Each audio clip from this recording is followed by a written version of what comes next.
कुछ स्वादिष्ट है बनाना तो playrecipes.com पे जरूर है आना। सौतेले भाई। एक समय की बात है, रामगढ़ नाम के गांव में राधा और शिवा नाम का एक प्यारा सा नौजवान जोड़ा अपने परिवार के साथ रहता था। वो रहते थे दूर दूर तक फैले हरे हरे पहाड़ियों के बीच, जिसका अंत होता था एक विशाल महाकाय पहाड़ी से। ऐसा लगता था जैसे वो पहाड़ी दमकते सूर्य को छू रही है। वाह, कितना अद्भुत नज़ारा है ना शिवा। ऐसा लगता है जैसे ये पहाड़ी सूरज को छू कर आ रही है और चमकते हुए सारी दुनिया को बताना चाहती है कि वो मैं ही दुनिया में एक अकेली हूँ जिसने सूरज को छुआ है। हाँ प्रिय, सच में बहुत अद्भुत नजारा है। शायद ही कोई किस्मत वाले हो जो इस नज़ारे को जिंदगी में देख सके, और हमें खुश होना चाहिए कि हम उन किस्मत वालों में से एक है। हाँ बेशक। चलो अब थोड़ा काम कर लेते हैं। राधा और शिवा आरामदेह जिंदगी में बहुत खुश थे। दोनों मिलकर खेती में अनाज उगाते, अपने जानवरों की देखभाल करते और अपना घर चलाते। शिवा पेशे से एक जमींदार था। वो बाकी जमींदारों की तरह लालची नहीं था, हमेशा अपने किसान भाइयों की मदद करता। सारे गांव वाले शिवा की दरिया दिली के बारे में जानते थे। शिवा अपने घर आए किसी भी जरूरतमंद को खाली हाथ नहीं भेजता था। ऐसे ही एक दिन शिवा दर्शन करने मंदिर गया। आओ बेटा, 3-4 दिन से तुम मंदिर नहीं आए। घर में सब कुछ कुशल मंगल है ना? हाँ बाबा, भोलेनाथ की कृपा से सब कुशल मंगल है। व्यापार के चलते थोड़ा बाहर गया था, इसलिए मंदिर आना नहीं हुआ। चलो अच्छी बात है। ये लो बेटा प्रसाद। ये प्रसाद मेरी बेटी राधा को देना, तुम्हें जल्द ही पुत्र की प्राप्ति होगी। शिवा मुस्कुराते हुए वो प्रसाद बाबा से लेता है और घर आता है। वो राधा को पुजारी बाबा ने बताई बातें बताता है। राधा वो प्रसाद ग्रहण करती है। दोनों अपने काम में लग जाते हैं। ऐसे ही कुछ महीने बीत जाते हैं। राधा एक सुंदर पुत्र को जन्म देती है। शिवा बहुत खुश होता है। उसके साथ साथ सारे गांव वाले भी उसकी खुशी में शामिल होते हैं। शिवा अपने बेटे का नाम रुद्र रखता है। ऐसे ही हंसी खुशी दिन बीत रहे थे। रुद्र अब 3 साल का हो गया था। तभी अचानक राधा बहुत बीमार पड़ गई। शिवा ने हर संभव इलाज किया, लेकिन राधा एक दिन चल बसी। सब लोग बहुत दुखी थे। शिवा तो किसी से बात भी नहीं करता था। वो बस घाटों के मंदिरों के सीढ़ियों पर जाकर बैठा रहता। देखो बेटा, तुम उदास और मायूस मत होना। हमारी राधा ने तो हमें अपनी सगी बेटी से भी ज्यादा प्यार दिया। शायद ही उसकी कमी कोई भर पाए। पर बेटा, तुम्हें इस नन्हे रुद्र के बारे में सोचना चाहिए। उसे माँ की जरूरत है बेटा। उसके लिए तुम दूसरी शादी कर लो। शिवा अपने बेटे रुद्र के लिए पासी के गांव के जमींदार की लड़की मानसी से दूसरी शादी कर लेता है। मानसी रुद्र से बहुत प्यार करती थी। वो उसका अपने बेटे जैसा ख्याल रखती थी। शिवा भी अब खुश रहने लगा। ऐसे ही कुछ महीने बीत जाते हैं। मानसी को भी एक लड़का होता है जिसका नाम भैरव रखा जाता है। मानसी अपने दोनों बेटों को समान प्यार करती थी। उसने कभी भी रुद्र और भैरव में भेद नहीं किया। ऐसे ही एक दिन शिवा मानसी से, मानसी, तुमने मेरी चिंता ही दूर कर दी। मुझे लगता था कि भैरव के आने के बाद तुम रुद्र पर ज्यादा ध्यान नहीं दोगी, लेकिन तुम तो भैरव से भी ज्यादा रुद्र को प्यार करती हो, उसकी हर जरूरत का ध्यान रखती हो। अब चिंता मत करो, आखिर रुद्र इस घर का बड़ा है। मैं उसे कभी भी माँ की कमी महसूस नहीं होने दूंगी। जितना प्यार मैं भैरव से करती हूँ उतना ही रुद्र से। हाँ, मैं वो सब देख रहा हूँ। अब मुझे रुद्र की कोई चिंता नहीं। कुछ साल बीत जाते हैं। अब रुद्र और भैरव बड़े हो जाते हैं। रुद्र एक बहुत ही नेकदिल और ताकतवर नौजवान के रूप में निखर आता है। वो हमेशा सच्चाई का साथ देता था, गरीबों की मदद करता था, बिल्कुल अपने पिताजी की तरह। लोग भी रुद्र को बहुत प्यार करते थे। उसका छोटा भाई भैरव अपने बड़े भाई के हर आदेश का पालन करता। लोग उन दोनों को राम और लक्ष्मण की जोड़ी कहा करते थे। अरे शिवा भाई, आपके दोनों बेटों को देखकर लगता है कि जैसे राम और लक्ष्मण है, एक दूसरे का साथ कभी नहीं छोड़ते। लोगों की ऐसी बातें सुनकर शिवा का सीना चौड़ा हो जाता। उसे अपने बेटों पर और अपनी पत्नी पर बहुत गर्व महसूस होता। एक दिन शिवा मानसी से, मानसी, तुमने हमारे दोनों बेटों को जो संस्कार दिए हैं वो काबिले तारीफ है। तुम्हारा ये एहसान मैं कभी नहीं भूलूंगा। सच में तुम एक बहुत अच्छी माँ हो। अजय, इसमें एहसान की क्या बात है? हमारे बच्चों को अच्छे संस्कार देना ये तो मेरा कर्तव्य है। अब ऐसा मत कहिए। अच्छा बाबा, आगे से ऐसा नहीं कहूंगा। लेकिन तुमने हमारे बच्चों को बहुत अच्छे संस्कार दिए हैं। आज मैं बहुत खुश हूँ। मानसी, मुझे लगता है कि अब वक्त आ गया है कि अब हम हमारे बच्चों को उनकी जिम्मेदारियां सौंप दें और हम दोनों तीर्थ यात्रा पर चले जाएं। अब बच्चे अपनी जिम्मेदारियां संभालने के लायक हो गए हैं। जी, आपको जो सही लगे करिए, मुझे कोई आपत्ति नहीं है। सब कुछ अच्छे से चल रहा था। रुद्र घर का बड़ा बेटा होने के कारण घर की सारी जिम्मेदारियां उस पर सौंपने की बात शिवा और मानसी कर रहे थे, लेकिन उनका नौकर मदन ये सब बातें चुपके से सुन रहा था और शिवा जाने के बाद वो मानसी से कहता है, मालकिन, मैं आपकी बहुत पहले से सेवा करते आ रहा हूँ। छोटा मुंह बड़ी बात, आप बुरा ना मानो तो एक बात कहूँ आपसे। अरे मदन, क्या हुआ है? ऐसी क्या बात है जो तुम मुझसे कहने के लिए इतना डर रहे हो? तुम भी हमारे परिवार का हिस्सा हो।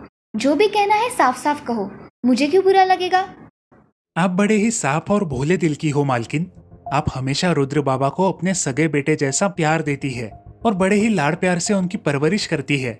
लेकिन जब रुद्र बाबा के हाथ में सब आ जाएगा और जब उनकी शादी हो जाएगी, तो क्या उसके बाद रुद्र बाबा भैरव बाबा का ख्याल रख पाएंगे?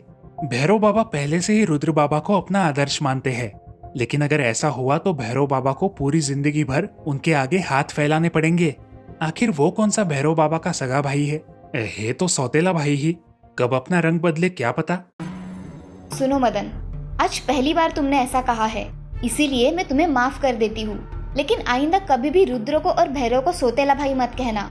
मुझे मेरे रुद्र बेटे पर पूरा विश्वास है। वो कभी भी अपने छोटे भाई को अपने से अलग नहीं करेगा और ना ही उसका हक छीनेगा, चाहे कुछ भी हो जाए। मुझे उस पर पूरा विश्वास है। चलो अब अपना काम करो। ठीक है मालकिन। दूसरे ही दिन शिवा और मानसी अपने दोनों बेटों को बुलाकर उन्हें सारी बातें बताते हैं और घर की सारी जिम्मेदारियां रुद्र के और भैरव के कंधों पर डालकर तीर्थ पर निकल जाते हैं। रुद्र भी अपने छोटे भाई भैरव का अच्छे से ख्याल रखता है, लेकिन इधर मदन के मन में कुछ और ही खिचड़ी पक रही थी। मालकिन, आप बस देखते जाइए। आपके आने तक इन दोनों भाइयों को अलग नहीं करवाया ना, तो मेरा नाम भी मदन नहीं। आपको तभी समझ आएगा। अब मदन को जैसे ही मौका मिलता भैरव को रुद्र के बारे में वो भड़काता, उसके मन में भैरव के प्रति ईर्ष्या उत्पन्न करता। देखिए छोटे मालिक, देखिए कैसे आपका सौतेला भाई गरीबों में दान कर रहा है और इसके पीछे की सारी मेहनत तो आपकी ही है, लेकिन नाम होगा सिर्फ और सिर्फ रुद्र का। ऐसे ही चलता रहा तो लोग आपको भूल ही जाएंगे। कुछ करिए भैरव बाबा, कुछ करिए। कहीं ऐसा ना हो कि आपको भी इन गरीबों की तरह दान की कतार में झुककर खड़ा रहना पड़े। आखिर है तो सौतेला ही भाई, कौन सा सगा भाई है जो आपकी इतनी परवाह करेगा? और अगर इतनी परवाह होती ही तो ये काम आपको न करने बोला होता। एक तरह से ये तो अभी से जमींदार होने की घोषणा कर रहा है। मदन ने रुद्र के प्रति भैरव के मन में बहुत जहर घोल दिया था। अब भैरव का बर्ताव बहुत बदल गया था। वो घर के कोई काम नहीं करता था, ना ही जमीनों की तरफ ध्यान देता। बस खा पीकर मदन के साथ अपने ही रूम में बैठा रहता। ये सब बात रुद्र को समझ आ गई कि भैरव को कुछ तो हुआ है। अरे भैरव, क्या हुआ मेरे भाई? तुम्हारी तबीयत तो खराब नहीं है ना? 3-4 दिनों से तुम खेतों पर भी नहीं आ रहे। सब कुछ ठीक है ना? अगर कुछ चाहिए तो मुझे बताओ, लेकिन ऐसे उदास मत रहा करो भाई। नहीं भैया, ऐसी कोई बात नहीं है, बस थोड़ी थकान सी लग रही थी इसलिए आराम कर रहा हूँ। अच्छा ठीक है, अगर तुम्हें कुछ भी लगे तो मुझे तुरंत बताओ, कोई झिझक मत रखो। हाँ भैया। भैरव सोच में पड़ता है कि उसके भैया तो उसका इतना ख्याल करते हैं, लेकिन वो ही उनके बारे में गलत सोच रहा है। तभी मदन वहां आता है। देखा देखा छोटे मालिक, तुम्हारी तो उन्हें चिंता ही नहीं है। बस खेतों पर उन्हें ना जाना पड़े इसलिए आए थे पूछने। आपकी तो उन्हें जरा भी फिक्र नहीं है। और एक आप है, हमेशा बड़े भैया करते रहते हो। दिखा दिया ना आज सौतेलापन। मालिक, ये तो शुरुआत है, आगे पता नहीं क्या क्या देखना पड़ेगा। मैं तो आपके साथ ऐसा होते हुए नहीं देख सकता। मालिक, अभी भी वक्त है। बड़े मालिक और मालकिन आने से पहले ही इस परिस्थिति को काबू में कर लेते हैं, वरना आगे जाके आपको पछताना पड़ेगा। बाद में मत बोलना कि मैंने आपको बताया नहीं। मैं समझा नहीं तुम क्या कहना चाहते हो, थोड़ा साफ साफ कहो। मदन भैरव को रुद्र को रास्ते से हटाने की सारी योजना बताता है और भैरव को अपनी बातों में फंसाकर ये विश्वास दिलाता है कि कैसे रुद्र के जाने के बाद वो इस जायदाद का अकेला मालिक बन जाएगा और कैसे सारे लोग सिर्फ उसी की वाहवाह करेंगे। बेचारा मदन उसके जाल में फंस जाता है। लेकिन जब मदन ये सारी बात भैरव को बता रहा था, तब रुद्र का एक आदमी उनकी सारी बातें सुन लेता है और ये बातें रुद्र को बता देता है। रुद्र को ये बात सुनकर बहुत बुरा लगा। उसने मदन को सबक सिखाने की ठान ली। दूसरे दिन मदन और भैरव योजना के मुताबिक रुद्र को एक पहाड़ी पर लेकर गए। मौका देखते ही मदन ने रुद्र को धक्का दिया और पहाड़ी से गिरा दिया। रुद्र पहाड़ी से नीचे गिर गया, लेकिन उस पहाड़ी के नीचे रुद्र के लोग पहले से तैनात थे, जिन्होंने रुद्र को बचा लिया। इस बात से अनजान मदन बहुत खुश हो गया और भैरव से कहा, छोटे मालिक, अपना काम बन गया। रुद्र कहा गया, आज के बाद किसी को पता नहीं चलेगा। आज के बाद सारी जायदाद के मालिक आप है। भैरव भावुक हो जाता है। उसे अपनी गलती का एहसास होता है और वो रोने लगता है। हे भगवान, ये मैंने क्या कर दिया। इस मदन की बातों में आकर मैंने अपने ही बड़े भाई को पहाड़ी से गिरा दिया। जिस भाई ने मुझे हमेशा प्यार दिया, मेरी सहायता की, मैंने लालच में आकर उसे ही गवा दिया। अगर मैं रुद्र से ये सारी चीजें मांगता तो वो खुशी खुशी मुझे दे देता। इस मदन की बातों में आकर मैं अंधा हो गया। ये मैंने क्या कर दिया अपने भाई के साथ। जब माँ और पिताजी आएंगे तो मैं उन्हें क्या जवाब दूंगा। ऐसा कहकर भैरव भी उस पहाड़ी से कूद पड़ता है। जैसे ही भैरव पहाड़ी से नीचे कूदता है, रुद्र और उसके आदमी उसे बचा लेते हैं। रुद्र को देखकर भैरव उसे गले लगा लेता है और अपने किए पर माफी मांगता है। मुझे माफ कर दो बड़े भैया, मैं वो मदन की बातों में आ गया था। मुझसे बहुत बड़ी गलती हो गई, इसीलिए मैंने पहाड़ी से कूदना उचित समझा। मैंने आपका विश्वासघात किया है भैया, आप मुझे कड़ी से कड़ी सजा दो। अगर तुम लालची होते तो तुम इस पहाड़ी से कूदते ही नहीं। तुम्हें तुम्हारी गलती समझ आ गई और तुमने पहाड़ी से कूदकर अपनी सजा भी पा ली। भैरव, हमेशा याद रखो, मीठी मीठी बातें करने वाला हर कोई तुम्हारा शुभचिंतक नहीं होता। दोनों भाई एक दूसरे को गले लगाते हैं और घर चले जाते हैं। दोनों मिलकर मदन को उस गांव से निकाल देते हैं। जब शिवा और मानसी तीर्थ से लौटकर आते हैं तो उन्हें सारी बात का पता चलता है। सच में मानसी, अगर माँ चाहे तो सौतेले भाइयों को भी सगे भाइयों जैसा बना सकती है। तुमने हमारे बच्चों पर इतने अच्छे संस्कार किए कि दोनों एक दूसरे के लिए अपनी जान भी दे सकते हैं। ये सब तुम्हारे संस्कारों की सफलता है। कुछ दिनों बाद शिवा अपने दोनों बेटों की धूमधाम से शादी कर देता है। अब सारा परिवार हंसी खुशी रहने लगता है। भैरव अपने बड़े भाई की हर बात मानने लगा। रुद्र भी अपने छोटे भाई को कभी छोटा महसूस नहीं होने देता। इस प्रकार दोनों भाई भी अपने परिवार के साथ मिलकर हंसी खुशी रहने लगे। देखा दोस्तों, जन्म से कोई भी सौतेला नहीं होता। हम जो भी बनते हैं अपने संस्कारों और अपने विचारों से बनते हैं। हमें कभी भी किसी की ईर्ष्या नहीं करनी चाहिए और हमेशा अच्छे विचारों वाले लोगों की संगत में रहना चाहिए। बहुत समय की बात है, एक गांव में एक विधवा मां शारदा अपने 3 बेटों के साथ रहती थी।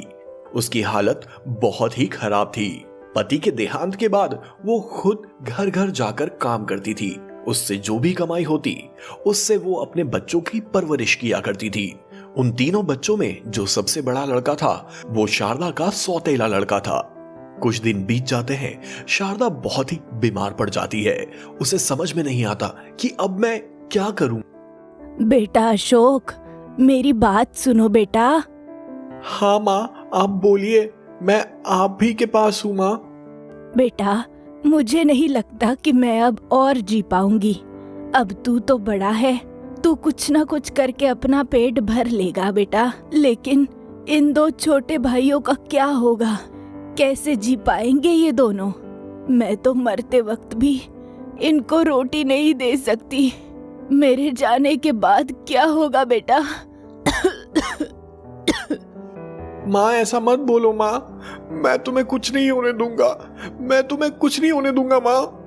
बेटा अशोक, अगर तुम्हें कुछ करना ही है तो तुम मेरे बाद में भी रवि और किशन का ख्याल रखना बस।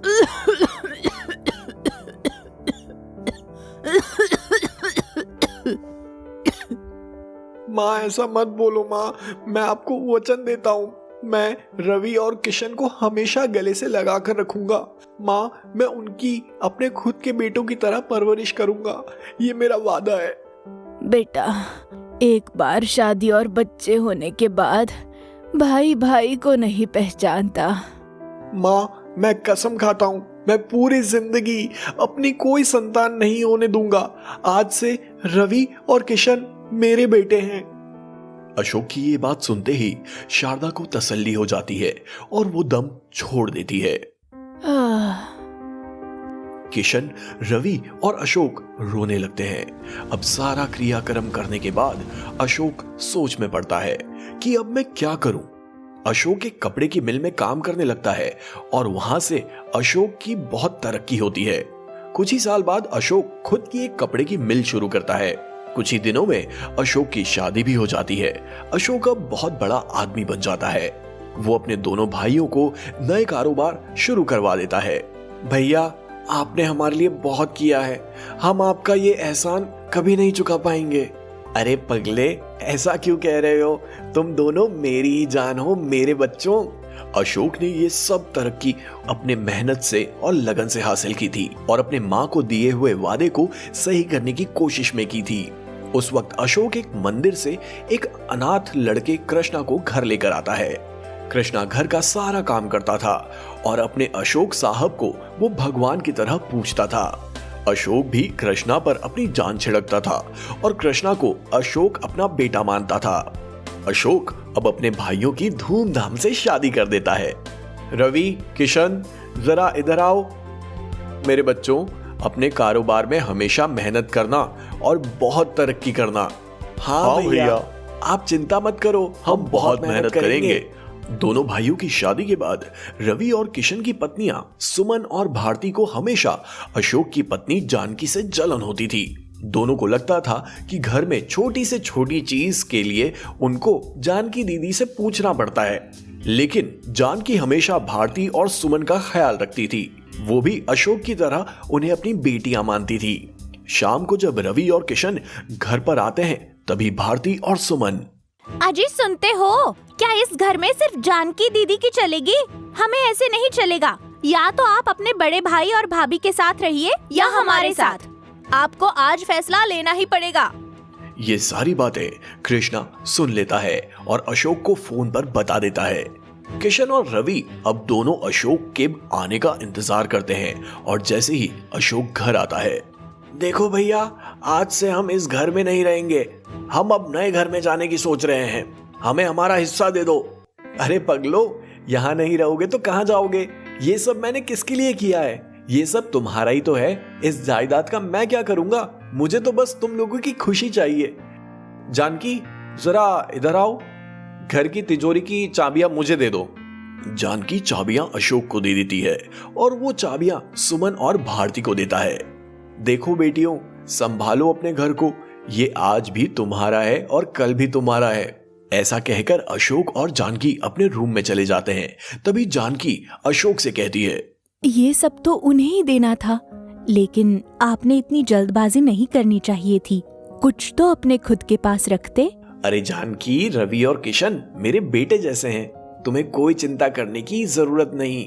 अब वो भी बड़े हो गए हैं, आज नहीं तो कल तो संभालना है, तो आज से ही सही।